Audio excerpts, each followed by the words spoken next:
If cultural studies was simply about trying to understand the distortions which the media make of a meaning whose truth we could somehow find independently of the media, it would be a very different kind of study from what it is in fact, which is trying to find out how the meanings enter into the event themselves, how they help to constitute the event.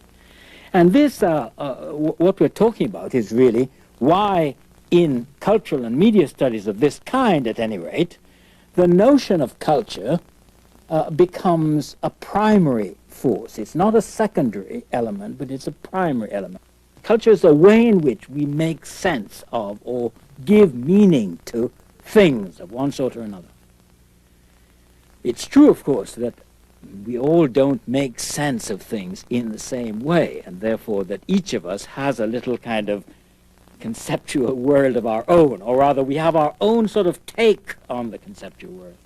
But if we shared no concepts together with other folks, we literally could not make sense of the world together. We could not build a social world together unless we were able to make sense of the world in, broadly speaking, the same ways. Cultures consist of the maps of meaning, the frameworks of intelligibility, the things which allow us to make sense of a world which exists but is ambiguous as to its meaning until we've made sense of it. So meaning arises because of the shared conceptual maps which groups or members of a culture or society share together. And that's a very important kind of way of coming to an understanding of why in cultural studies, if you privilege the notion of representation as giving meaning, you're making culture a very central, you're giving it a kind of central role. Yes, it's not just sort of the values and things which we happen to have been born into. It literally is the ways without which we would find the world unintelligible.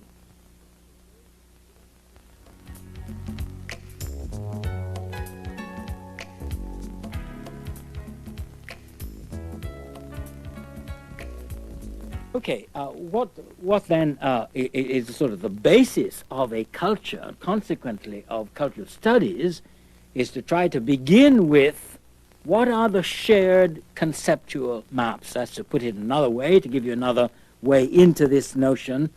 What are the ways in which we classify and organize the world?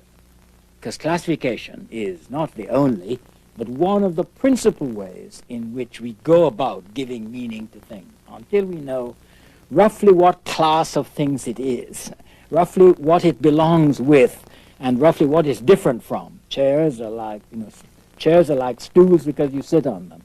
And both of them are different from tables which you put things on, although you can also sit on tables. And so our systems of classification are very complex, but without some notion of this belongs with that, that is different from this, we wouldn't be able to have a conceptual map. We wouldn't be able to map out the world in some intelligible way.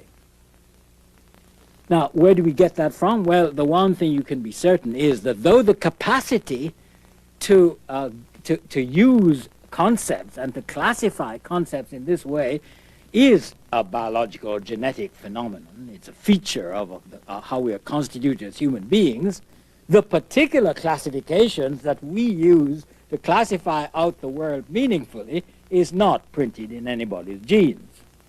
It is something which is learned. It may not be learned in didactic ways at school or in colleges or through instruction, formal instruction, but to become a human subject is precisely somehow to learn or internalize the shared maps of meaning with other people in your culture. To become a cultured subject, rather than a biological individual, rather than just a blob of genetic material, is to move from there, to internalize, have within oneself the kind of the beginnings of the grid of one's culture. Okay, one could say then that the conceptual maps in our heads which allow us to come to a sense of what is going on in the world, is itself a system of representation. Our concepts are a way of representing the world. And you can think of that in a very simple way. I mean, you know, bear in mind an object which you cannot see. Now, unless you had a concept of it, it would disappear the moment that the object had gone from sight. But concepts allow us to store and indeed to refer to and to think about quite complicated thoughts about objects which are no longer accessible to our perceptual apparatus. So the concepts allow us also to think about a wide range of things which are not in any simple sense out there in the world. And it's a very rich notion. Our fantasy life is full of things which are absolutely real to us, which are probably real if we can only find a language to express them, lots of other people, which nobody's ever seen. So we're beginning to dissolve now any simple-minded notion that our concepts are just mirror images of the world out there. They're also mirror images of worlds that don't exist.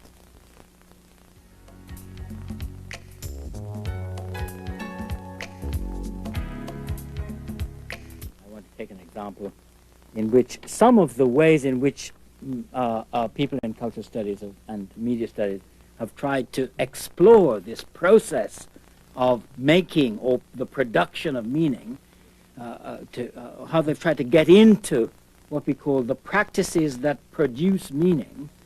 And that idea, incidentally, is a very important one, the notion that the production of meaning is not therefore something that just happens because the world is already fixed out in its meanings, which don't change. The production of meaning means that there is a kind of symbolic work, an activity, a practice which has to go on in giving meaning to things and in communicating that meaning to someone else.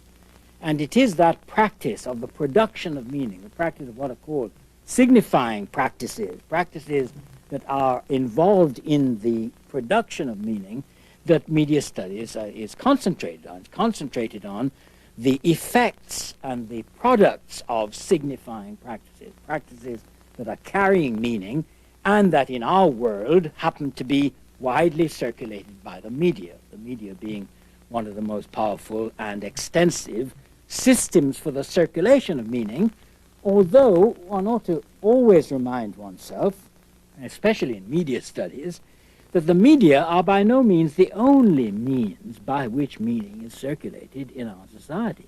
I mean, you know, the most obvious way is in actual talk and conversation with other people, in personal communication. That is the medium in which the exchange of meaning absolutely saturates the world. But of course we are right noticing that to see what happens when systems, complicated institutional systems with complicated technologies, then intervene and take the place of face-to-face, person-to-person communication and exchange, and the means of circulating those meanings become very widespread. Because, of course, the question of the circulation of meaning almost immediately involves the question of power. Who has the power, in what channels, to circulate which meanings to who? But it's why the issue of power can never be bracketed out from the question of representation.